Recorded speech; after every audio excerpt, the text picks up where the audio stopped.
फिक्र है मुझे पता है यार बेटा। हाँ ठीक है।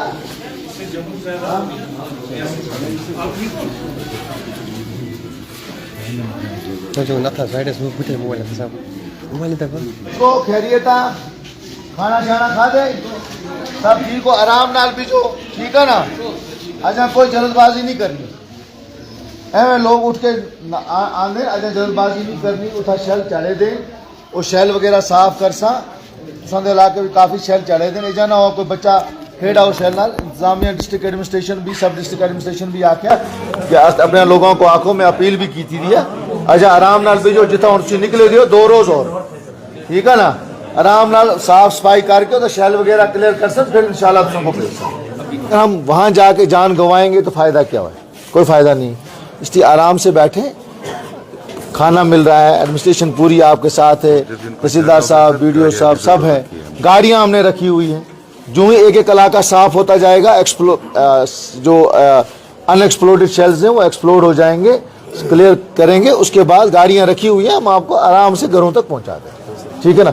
जल्दबाजी नहीं करनी। विजिट तो पहला नहीं है पहले दिन से हमारा we are at ground zero अपने लोगों के बीच में है और चाहते थे कि लोगों को सहूलियत मिले और मैं आपके माध्यम से अपने चीफ मिनिस्टर साहब का शुक्रिया अदा करता हूं कि जो ही पहले दिन ये वाक़ा हुआ उन्होंने डिस्ट्रिक्ट एडमिनिस्ट्रेशन को 5 करोड़ रुपए फौरी तौर पे रिलीज़ किए ताकि लोगों के रहने का खाने का पीने का इंतज़ाम जो है मुकम्मल हो जाए।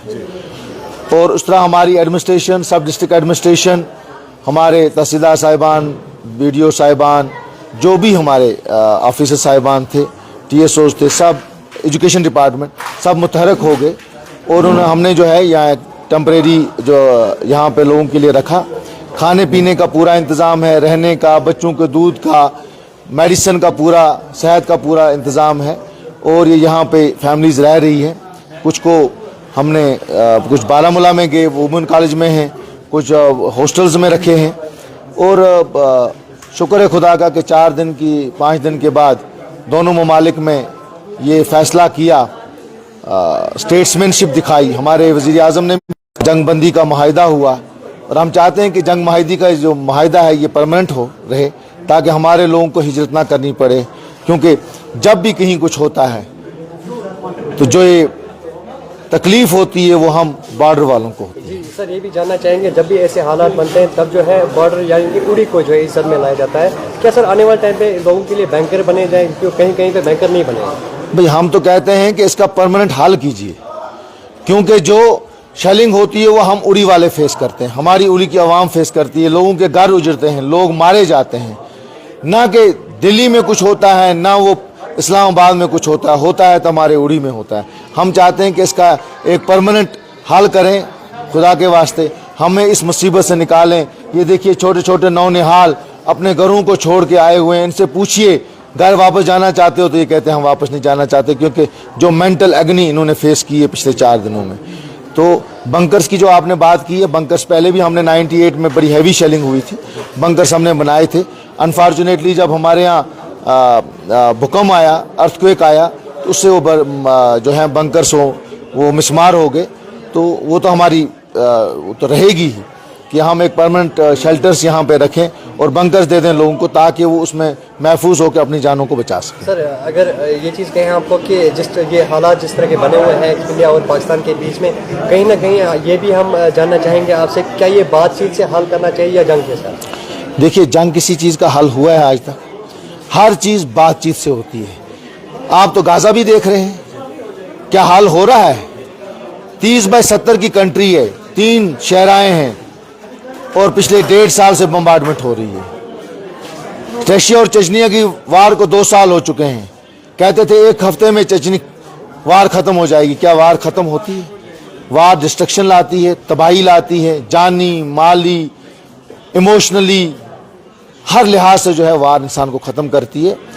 बातचीत ही हल है और हम अपने वज़ीर आज़म साहब को मुबारकबाद देते हैं कि वो स्टेट्समैनशिप उन्होंने दिखाई और वहाँ के वज़ीर आज़म ने भी उसका रेसिप्रोकेट किया और जंगबंदी हुई। हम चाहते हैं कि अल्लाह करे ये जंगबंदी जो है ये परमानेंट जंगबंदी बने ताकि हम इस मुसीबत से जो हम दो चार हुए हैं, हम बार बार दो चार होते हैं, हम इस दो चार मुसीबत से अपने आप को निजात पाएं। उरी की आवाम को जो लोग हिजरत कर चुके हैं, मैं उनसे यही रिक्वेस्ट करूंगा कि डिस्ट्रिक्ट एडमिनिस्ट्रेशन ने मुझे रिक्वेस्ट की है कि आप अपनी आवाम को मीडिया के ज़रिए बताएं कि अभी कुछ इलाकों में अनएक्सप्लोडेड शेल्स हैं।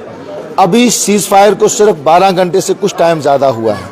मेहरबानी करके जहाँ पे भी हैं वहाँ पे रहें। इंशाल्लाह जो ही इलाका क्लियर होता जाएगा, गाड़ियाँ मौजूद हैं, हम आपको गाड़ियों में आपको अपने घरों तक पहुँचा देंगे।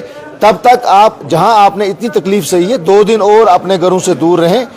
क्लियर हो जाएगा, डिस्ट्रिक्ट एडमिनिस्ट्रेशन से ग्रीन सिग्नल मिलेगा, फिर हम इंशाल्लाह आपको अपने घरों तक पहुँचाएंगे। जिनके मकान डैमेज हुए या कुछ इंजर्ड हुए या किसकी डेथ हुई, कंपनसेशन मिलेगा? बिल्कुल मिलेगा।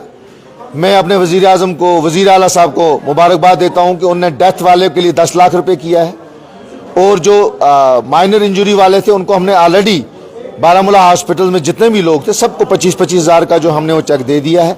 आज भी मैं उनको मिल के आया, कल एक इंजरी हुई थी गरकोट की, उसको भी पूछ के आया, बाकियों को भी पूछा, सबको मिल चुका है।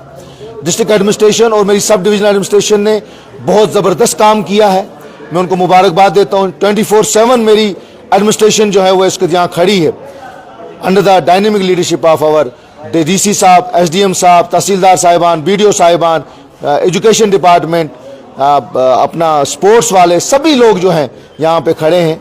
और मैंने वज़ीर आला से एक और गुजारिश की है कि 10 लाख रुपए जो फुली डैमेज हाउसेस हैं उनके लिए 10 लाख रुपए, और पार्शल डैमेज हाउसेस के लिए 5 लाख रुपए जो हैं गुजार, लेकिन वो हमें असेसमेंट तब होगी जब सीज फायर कंप्लीट हो जाएगा।